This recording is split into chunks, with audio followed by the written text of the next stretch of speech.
sovereignty of this country, of which we have gradually lost. As a child, I can beat my chest today that I'll be one of the few here standing that saw war as a child. What is happening in Nigeria today, especially in the north, Nigeria is at war. We must call it that. We must wage what is happening in the north, confront it as we are fighting war.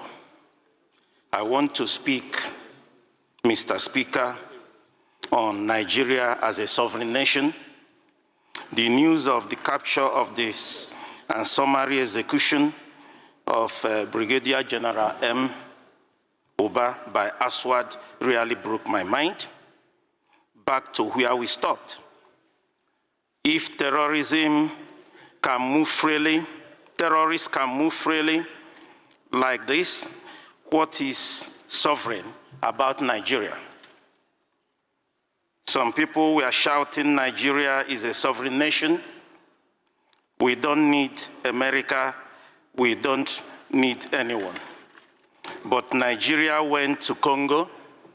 Nigeria went to Liberia through ECOMOG to help them out. We need help this time. Even if it's coming from Mali, from Chad, from Burkina Faso, we need help. Our children are being molested in the north. Our girls are being molested in the north.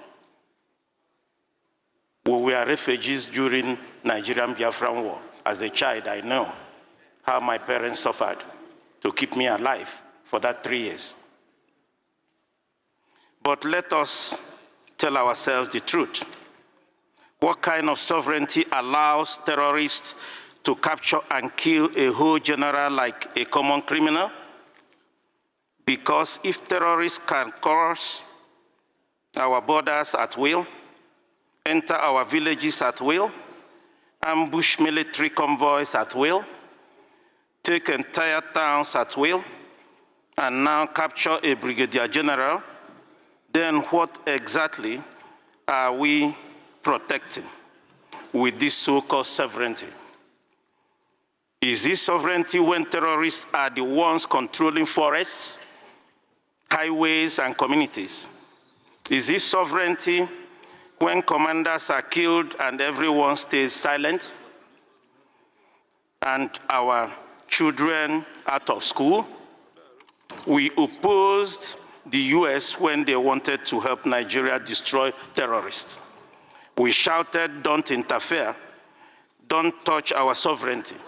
But what is left is to protect when terrorists already operate like a government inside a government, a country that cannot secure its land is not sovereign, it is vulnerable. This is a personal opinion. A country where terrorists can humiliate military is not sovereign. It is under siege. A country that refuses international help while soldiers die is not sovereign. It is stubborn to its own destruction. If a general can fall like this, then all of us are naked. This is not time for pride. Take entire towns at will, and now capture a brigadier general. Then what exactly are we protecting with this so-called sovereignty? This is not a time for pride. This is not a time for ego. This is time to ask, what is sovereignty? What? If it cannot save a single life of a Nigerian. Truly, a country of particular concern. As an opposition, I'm standing here to say that, Mr. President, I've observed over time since '99, he's a very courageous person. That's why in '99 in Lagos, I voted for him to be a governor. And I also saw his courage when a minute after being sworn in, he removed all his subsidy.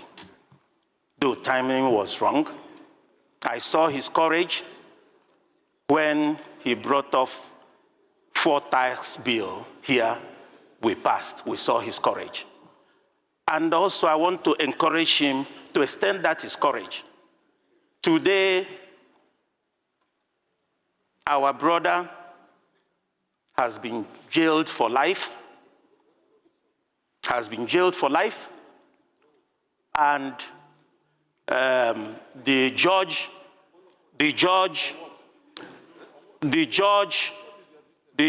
who jailed him saw before him what you are distracting me.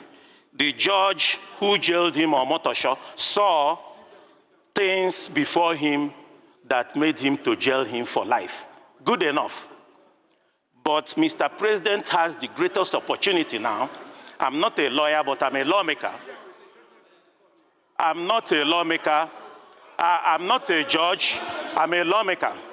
What I am saying today, that Mr. President Leader, please. Mr. President today has the greatest opportunity as a very courageous person, that today I know that point of order. The counsels to Mazi Kalu Nwankwo has not gone for appeal. We are not appealing today. We are demanding today that within the ambit of law of these 60, 90 days, he has not gone point to of court. order. For Mr. President to give him a pardon and release Nnamdi Kanu to us. I rest my case. Okay, thank you, Karen.